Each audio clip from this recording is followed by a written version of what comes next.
सभी को मैं प्रणाम करता हूँ। आज का जो विषय है ना, बड़ा संवेदनशील मुद्दा है। मैं कुछ बोलना नहीं चाहता था, लेकिन जब मैं सोशल मीडिया, चाहे वो फेसबुक हो, व्हाट्सएप हो, टीवी चैनल हो, देखता हूँ तो मुझे लगता है नहीं, भारत का नागरिक होने के नाते मुझे भी कुछ न कुछ बोलने का हक है। और जो मैं आज बातें कहने जा रहा हूँ, वो मैं किसी भी पार्टी का न तो पक्ष में हूँ, न विपक्ष में हूँ, न मैं किसानों के पक्ष में हूँ, न विपक्ष में हूँ। मेरी ये अपनी राय है। एक भारतीय नागरिक होने का मैं अपना दायित्व निभा रहा हूँ, क्योंकि मैं किसान के परिवार से भी जुड़ा हूँ और किसी न किसी राजनीतिक पार्टी का भी मैं पक्ष कर रहा हूँ, और होना भी चाहिए। क्योंकि आपको वोट न देने से ऐसा तो है नहीं कि सरकार नहीं बनेगी, सरकार बनेगी। और हर व्यक्ति कहीं न कहीं किसान परिवार से जुड़ा होता है।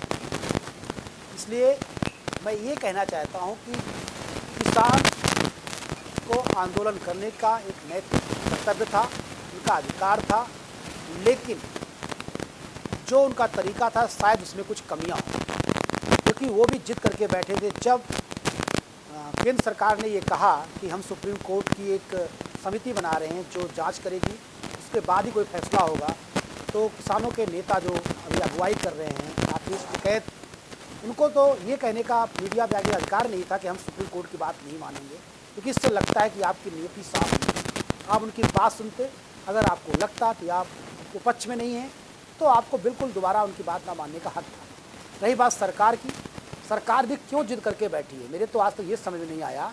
आप कह रहे हो किसानों के हित का है। जैसे आप कोई भी विचार विमर्श करते हैं, चाहे वो राम मंदिर का भी मामला हो, किसी एजुकेशन नीति का मामला हो, तो आप उससे जुड़े हुए लोगों से राय मशविरा करते हैं।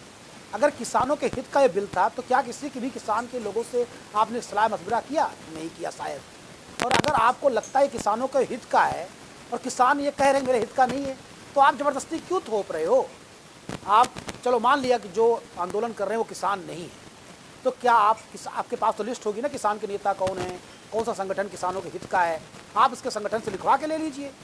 और जब आपको लगेगा नहीं किसानों के फायदे का है, किसान आपके साथ है, तो जो लोग धरने में बैठे हैं अगर वो किसान नहीं है, तो आपके पास पूरा सैन्य शक्ति है, पुलिस, चाहे वो सेना हो, चाहे वो पुलिस हो, पूरा आपके हाथ में है, गृह मंत्रालय आपके हाथ में है।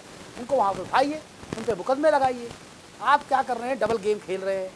किसानों को उनकी बात नहीं मानने देंगे और उनको जनता से लड़वाएंगे। ये बिल्कुल सही नहीं है।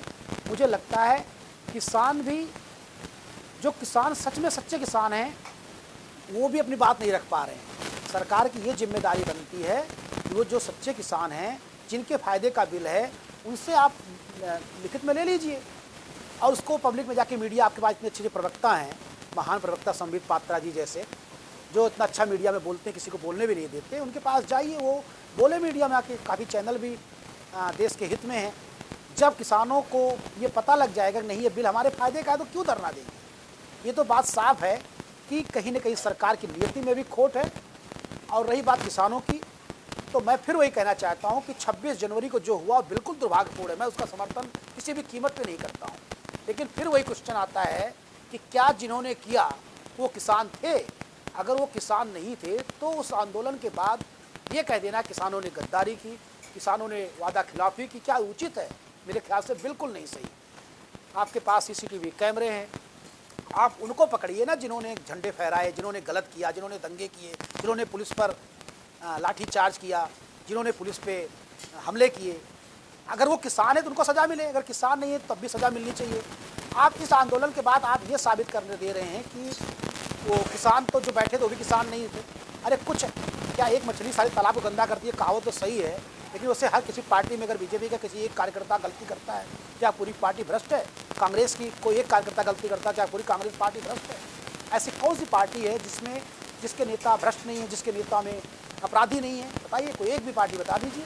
या कौन सा ऐसा नेता है, 2-4-10 को छोड़ दिया जाए, जिसके पास क्रिमिनल बैकग्राउंड ना हो?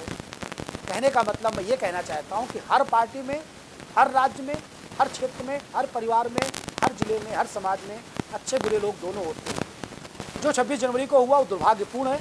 एक देशभक्त होने के नाते, एक देश प्रेमी होने के नाते, एक राष्ट्र का नागरिक होने के नाते सबको इस बात का दुख है, लेकिन इससे किसानों की समस्याएं खत्म नहीं हो रही हैं। राकेश टिकैत जी ने जो किया वो गलत किया। क्या वो सारे किसानों के नेता नहीं है? इसलिए आप अगर राकेश टिकैत भड़काऊ भाषण दे रहे हैं, आप क्यों उनको गिरफ्तार नहीं कर रहे हैं? पहले भी तो कहा गया कि कन्हैया कुमार जी ने गलत किया, कन्हैया कुमार ने देश विरोधी नारे लगाए, क्या उस पर राजद्रोह का मुकदमा सिद्ध हो पाया? नहीं। अफवाहें सही नहीं है। सरकार अपनी नीति बदले, लोगों को आपस में ना लड़ाए। अगर किसान की मांग जायज़ है उसको पूरी करे, और जायज़ नहीं है तो उसको धरने को समाप्त किया जाए। उससे लोगों को दिक्कतें हो रही हैं, चाहे वो आम जनमानस हो, चाहे विद्यार्थी हो, चाहे ग्रामवासी हो, चाहे असली किसान हो। इस धरने को, इस आंदोलन को इतना लंबा खींचना कहीं ना कहीं दोनों की जिद है। इसमें जितने दोषी किसान हैं उससे कम दोषी सरकार नहीं है। आदरणीय प्रधानमंत्री जी, आदरणीय गृह मंत्री जी, आदरणीय कृषि मंत्री जी और मेरे प्यारे किसान भाइयों, किसान के नेताओं, प्लीज़ आप देश हित के लिए, राष्ट्र हित के लिए, जितनी बदनामी होनी थी वो तो हो ही चुकी है। पूरे विश्व में भारत के जो आप लोगों ने बाट लगाई है, जो धब्बा लगा दिया है, उससे देश शर्मसार होने से भी ज़्यादा कुछ नहीं हुआ है। आप इस आंदोलन को ख़त्म करिए। सरकार अगर जिद करके बैठी है, नहीं मानेगी तो वो भी गलत है, उसको सज़ा ज़रूर मिलेगी। आप लोग थोड़ा दिल बड़ा करो, और सरकार मेरी आपसे भी आग्रह है, आप भी थोड़ा दिल बड़ा करो। किसान आपके हैं, आपको 3/3 बहुमत से आपको सरकार बनी है, क्यों जिद करे? अगर सरकार आप कह रहे हो किसानों के फ़ायदे का है, किसान कह रहे मेरे फ़ायदे का नहीं है, तो क्यों आप जिद करके इस कानून को लागू कर रहे हो? छोड़ दो ना। किसानों को अगर इससे फ़ायदा नहीं हो रहा तो उनको क्यों दे रहे हो आप? क्यों आप परेशान हो? मेरा ये वीडियो बनाने से मुझे बहुत दुख हो रहा है ऐसी सब भाषा बोलना, लेकिन फिर भी मैं ये ज़रूर कहूँगा, अभी भी कुछ नहीं बिगड़ा है। सरकार, आप अपनी नीयति साफ करिए, इस आंदोलन को समाप्त करिए। ये आंदोलन अब जितना लंबा खींचेगा, देश के लिए, किसान के लिए, भारतीय नागरिक के लिए अच्छा नहीं होगा। एक बार पुनः उन लोगों से जिन्होंने इस आंदोलन को ख़राब करने की कोशिश की, आप ख़राब मत करो। किसान इस देश के हैं, सरकारें भी आती जाती रहेंगी, किसान भी कोई कल आज नेता है, कल कोई और नेता होगा, लेकिन भारत देश आने वाले हज़ारों लाखों साल तक ऐसे ही रहेगा। अगर हम इस देश के लिए अपना एक छोटा सा योगदान, कंट्रीब्यूशन नहीं कर सकते इसको अच्छा करने में, इसकी छवि खराब करने में, हमें कोई भी योगदान नहीं देना चाहिए, क्योंकि इससे हम अपने आने वाली पीढ़ियों को शर्मसार कर रहे हैं। अपने बच्चों के लिए क्या मैसेज दे रहे हैं? देश हमारा है, हम देश के हैं, सर्वोपरि देश है, किसान भी उसके एक अंश हैं, सरकारें भी एक पार्ट हैं, लेकिन देश हमेशा महान था, महान है, महान रहेगा। इसलिए मैं विकास मिश्रा, भारत का एक नागरिक, ये निवेदन कर रहा हूँ सरकार से, आप थोड़ा बड़ा दिल दिखाइए। किसान आपके हैं, जनता आपकी है। इस आंदोलन को जैसे भी करके, साम दाम दंड भेद कैसे भी करके इस आंदोलन को समाप्त करो, तभी आपकी जीत है। जितना ये लंबा खींचेगा उतना ही इस देश के लिए, सरकार के लिए, किसान के लिए अच्छा नहीं होगा। इसी के साथ मैं अपनी वाणी को विराम देता हूँ। जय हिंद, जय भारत, जय हिंदुस्तान।